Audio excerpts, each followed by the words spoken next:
Pemirsa, platform pelatihan gratis hadir di tengah kontroversi Kartu Prakerja. Namun berbeda dengan program Kartu Prakerja milik pemerintah yang mesti memangkas saldo para peserta sampai dengan 1 juta rupiah untuk bisa mengikuti pelatihan di platform tandingan ini semuanya gratis. Lalu apakah platform gratis ini lebih efektif dan mengapa dengan anggaran yang begitu besar pemerintah tidak menyediakan pelatihan gratis juga?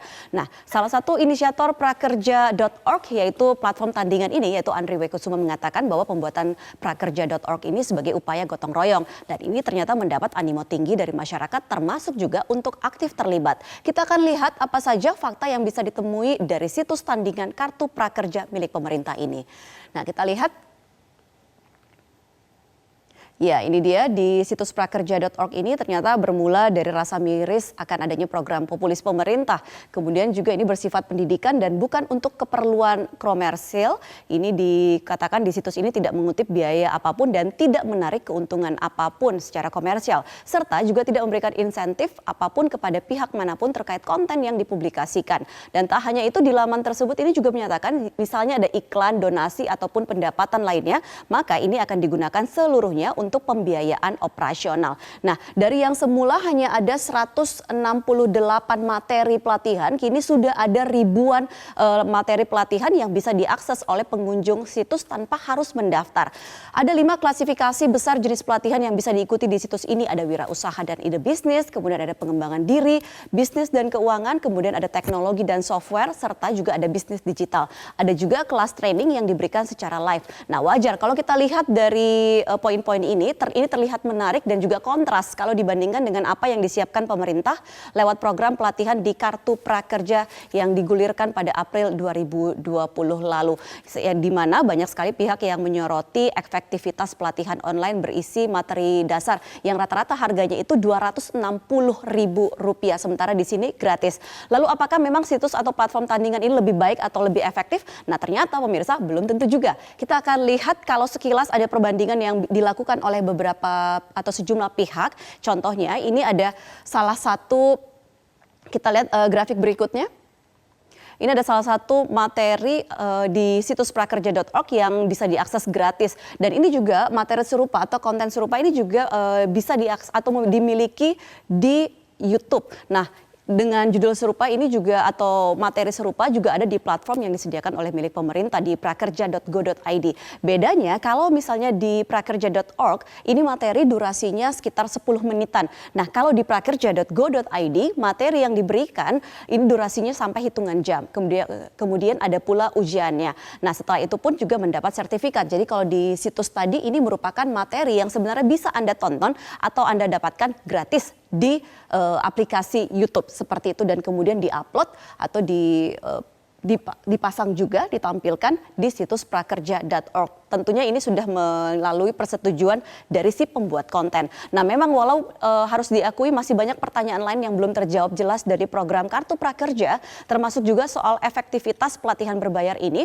Namun menurut Direktur Eksekutif Manajemen Pelaksana Kartu Prakerja, penyediaan konten gratis sebenarnya ini dimungkinkan dan sudah dilakukan oleh beberapa platform digital penyedia pelatihan di Kartu Prakerja. Nah, ini kalau kita lihat pernyataannya bahwa ini memang dibangun secara ekosistem seperti itu yang sifatnya inklusif, terbuka untuk siapapun. Jadi kalau misalnya ada yang ingin berpartisipasi, ini sebenarnya bisa ikut serta. Tolong untuk berkenan dan join di ekosistem Kartu Prakerja. Sebenarnya salah satu cara adalah ada beberapa materi yang disediakan dengan harga Rp0 ataupun juga Rp1. Ini merupakan materi-materi gratis yang bisa diakses seperti itu oleh orang-orang yang sudah terdaftar dalam program Kartu Prakerja. Nah, bedanya dengan prakerja.org adalah itu bisa diakses oleh siapapun secara bebas. Sementara untuk program Kartu Prakerja ini merupakan orang-orang yang sudah mendaftar dan juga sudah terverifikasi dan sudah didapatkan oleh pemerintah. Nah, kembali kami ingatkan Anda bahwa program Kartu Prakerja ini bukan hanya soal pelatihan saja, tetapi ada sejumlah fasilitas lainnya atau insentif yang diberikan kepada penerimanya.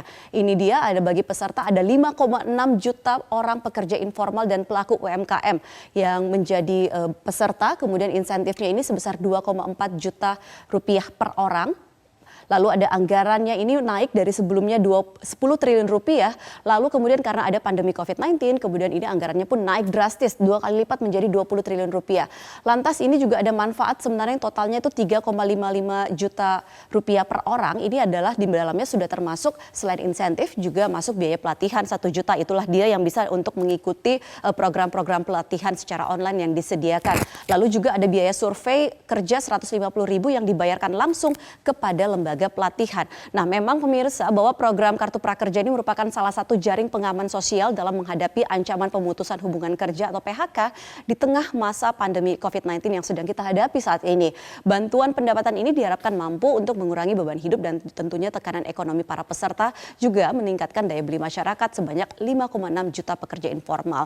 Nah, kemudian juga ini juga disiapkan agar para pekerja atau korban PHK ini pun kemudian bisa menjadi mandiri. Dan hingga saat ini kalau kita lihat bahwa pendaftaran Kartu Prakerja ini ternyata sudah masuk gelombang keempat. Setiap minggu memang disediakan kuota sekitar 200.000 peserta. Kita lihat bahwa gelombang 1 di awal April ada 168.111 peserta yang menjadi penerima Kartu Prakerja, kemudian gelombang 2 ini jumlahnya naik menjadi 288.154 peserta. Kemudian di gelombang 3 ada 224.615 peserta dan saat ini di gelombang 4 ini dibuka pada 26 Mei 2020 nanti atau tepatnya ini setelah Hari Raya Idul Fitri. Dan memang kalau kita lihat di sini rencananya ada total 30 gelombang ini sepanjang tahun 2020 yang akan dibuka oleh pemerintah. Dan memang perlu diingat juga pemirsa bahwa Kartu Prakerja ini adalah satu dari sejumlah jaring pengaman sosial yang disiapkan. Selain tentunya ada BLT, kemudian juga ada bantuan sembako, ada juga diskon listrik dan lain-lain. Tetapi mengingat anggarannya yang sangat besar, maka lagi-lagi harus benar-benar diawasi. Nah, selain diwaspadai kebocoran, juga mesti dipastikan bahwa Kartu Prakerja ini bukan menjadi pemborosan anggaran. Walaupun memang harus kita akui saat ini masih terlalu prematur kalau kita katakan bahwa program Kartu Prakerja milik pemerintah ini adalah sebuah pemborosan. Atau kalau mau dikatakan bahwa platform pesaingnya tadi ini lebih baik karena menyediakan pelatihan gratis. Karena memang output dari pelatihan Kartu Prakerja ini juga merupakan salah satu program bantuan pemerintah untuk menjaga daya beli masyarakat yang baru kita lihat efeknya adalah dalam beberapa waktu ke depan. Dan sekian fact check untuk kali ini.